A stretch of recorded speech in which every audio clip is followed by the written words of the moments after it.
Baik, sebelumnya terima kasih atas waktu dan kesempatan yang telah diberikan pada saya. Jadi pada video kali ini saya akan mendemonstrasikan program yang telah saya buat yaitu terkait tentang visualisasi objek tiga dimensi yang dimana program bisa membaca dua buah file yang masing-masing berisi titik-titik koordinat tiga dimensi dan satu file lain berisi pasangan-pasangan titik yang terhubung.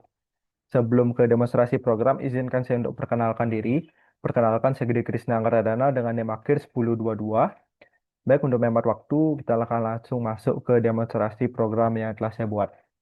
Jadi, dapat kita lihat di sini, saya sudah membuat programnya. Adapun syarat dari program ini yaitu yang pertama tidak boleh menggunakan library matplotlib. Jadi, di sini saya hanya menggunakan import mat. Adapun library yang saya gunakan itu yang pertama ada tkinter, kemudian ada mat dan OS.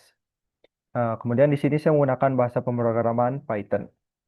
Jadi yang saya siapkan untuk program ini yang pertama saya membuat dulu konfigurasi settingnya atau kanvasnya.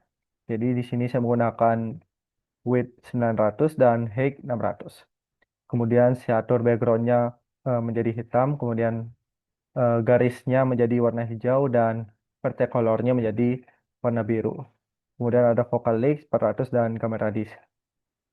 Kemudian karena tidak boleh menggunakan matplotlib, jadi di sini saya membuat library matematikanya.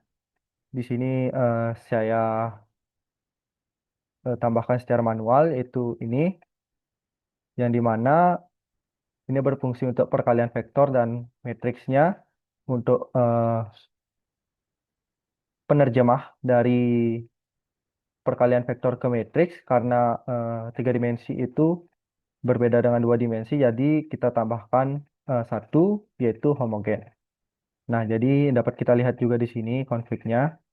Dan untuk skillnya sendiri, saya atur langsung mulai dari tengah agar visualisasinya lebih bagus. Kemudian langkah ketiga itu saya memilih algoritma rasterisasi yang digunakan. Di sini saya menggunakan algoritma Bresenham karena sesuai dengan demonstrasi program sebelumnya, algoritma yang paling optimal untuk pembuatan ini, pembuatan sebuah objek itu adalah algoritma Bresenham. Ini untuk rumusnya sama seperti sebelumnya. Kemudian ini merupakan inti programnya yang dimana dapat menyimpan state tiga dimensi dari vertexnya dan edge-nya. Kemudian di sini dapat dilihat bagaimana proses penginputan file dan juga dari file vertex dan edge. Kemudian ini ada penerapan transformasi ke seluruh vertex. Kemudian bagian selanjutnya itu bagian aplikasi GUI atau app GUI. Jadi program ini menghandle untuk bagian animasinya dan tampilan-tampilan yang diperlukan pada program saya. Ini render loop-nya, ini project pineapple, sesi line, dan lain-lain.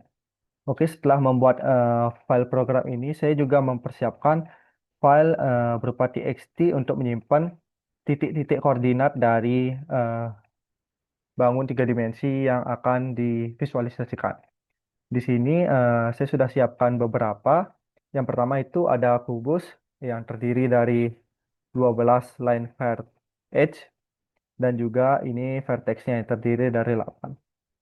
Kemudian ada juga balok, limas, dan juga prisma.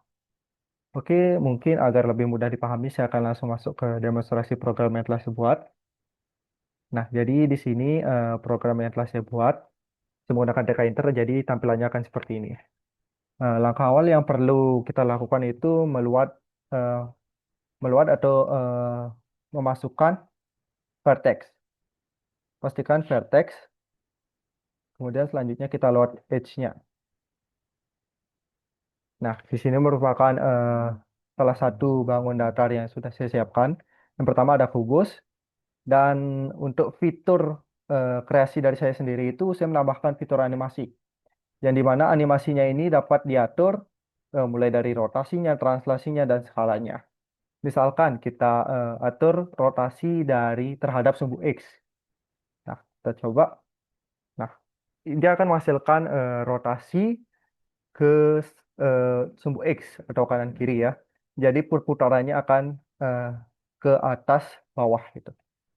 Kemudian kita juga bisa rotasi ke terhadap sumbu Y. Rotasinya akan jadi kanan kiri. Dan ada juga sumbu Z atau depan belakang. Jadi rotasinya akan ke tengah ini. Kemudian saya juga menambahkan fitur translasi yang dimana ini dapat diatur kemana arah translasi dari eh, bangun datar yang mohon maaf, bangun ruang yang telah saya buat. Kemudian yang terakhir tentu saja skala. Nah, ini merupakan skalanya. Oke, kita coba load untuk bangun yang lain. Di sini kita coba limas. Nah, itu yang terjadi jika ada kesalahan atau perbedaan vertex dan edge. Itu hanya menampilkan bawahnya saja mungkin. Oke, kita coba lagi. Oke, mungkin seperti ini visualisasi yang telah saya buat dengan menggunakan program yang telah saya buat. Mungkin cukup sekian saja yang dapat saya sampaikan terkait program yang telah saya buat. Jika ada kesalahan, kekurangan maupun kesalahan dalam program yang telah saya buat, saya mohon maaf dan saya tutup dengan mengucapkan terima kasih.